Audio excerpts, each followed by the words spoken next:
The Art of Silence Mastery. How silence can supercharge your influence, your decision making, and your self-awareness. We live in a world that is addicted to noise.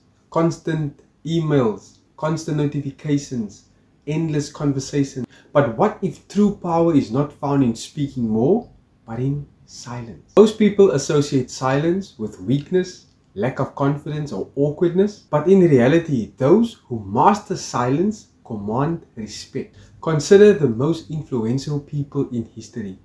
They weren't the ones who always spoke the most. They were the ones who knew when to stay silent and let their presence do the talking. How silence elevates your influence. When you speak less, people pay more attention than when you do. The less you speak, the more weight your words carry. It forces others to fill in the gap. In a negotiation, when you stay silent, you force the other people to feel a bit awkward and maybe reveal more than they intended to. It signals confidence.